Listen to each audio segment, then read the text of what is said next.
Hey, what's up mga kaballers? Maligayang pagbabalik sa aking channel. Halina't pag-usapan natin ang balita patungkol sa nakagawa na naman nga ngayon ng history si James Harden. At ang balita naman patungkol sa magsasign na nga daw ng player ang Golden State Warriors. Tara na't pag-usapan natin yan dito sa Basketball Hot Shots.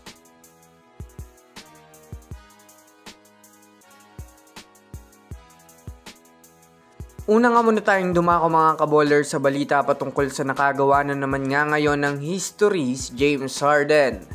Naibalita ko na rin naman nga sa inyo mga kaballers na hindi nga masyadong maingay ngayon ang team ng Clippers dahil na rin naman sa hindi magandang run nila ngayong season.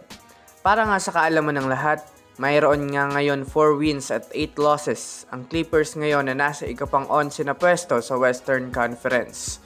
Kung susumadahin nga natin, kahit man nga po na nanalo sila ngayon kontra sa koponan ng Dallas Mavericks, ay masasabi nga natin na hindi naman nga ito naging malakas ang impact sa kanilang standings dahil hindi rin naman nga sila mga kaballers gumalaw sa kanilang pwesto ngayon.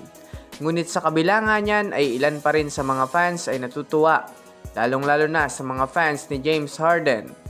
Dahil na rin naman sa nakagawa nga ito ng history ngayong araw sa pagkakaroon niya ng 41 points, 14 rebounds na may kasamang 11 assists, ay kasalukuyang nakagawa nga siya ng history bilang isa sa pinakamatandang player na nakagawa ng triple-double sa kasaysayan ng NBA. Kaya naman kahit hindi man nga naging big deal para sa Clippers ang pagkapanalo nila, sa ngayon ay malaki pa rin ang nabuong pag-asa sa mga fans ni James Harden na kayang-kaya pa nga nitong maging dominante sa liga hanggang sa ngayon.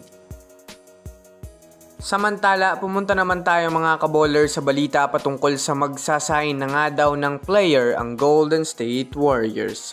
Well, kahit man nga po nananalo ngayon ang team ng JSW kontra sa malalakas na koponan, ay hindi pa rin nga po mga kaballers maiwasan para sa kanila na may magsilabasan pa ang mga trade rumors. Marahil isa nga sa mga rason nito ay dahil na nasa iba pa rin sila ng standing sa Western Conference. Naibalita ko naman nga sa inyo kahit gaano kaganda ang performance ng bagong starting 5 ng Warriors ngayon ay hindi pa rin natin maiiwasan na kakailanganin pa rin nga nilang gumawa ng move upang mapalakas pa ang kanilang lineup ngayong season. Mapapalakas nga po ng Warriors ang kanilang lineup kapag nagawa na nga nilang masolusyonan ang kanilang problema. Yan nga ay ang kawalan nila ng isang magaling na sentro o big man.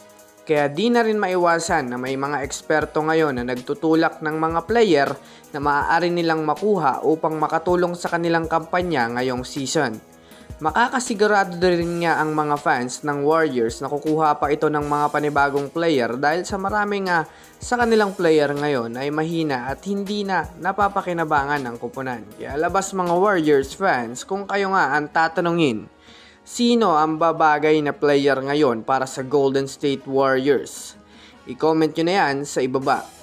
So yun lamang mga kaballers, yan lang na muna ang ating pag-uusapan sa ngayon. Pindutin ang subscribe and hit nyo na rin ang notification bell para sa mga susunod na updates sa mundo ng basketball. Again, this is Basketball Hot Shots. Thanks for watching.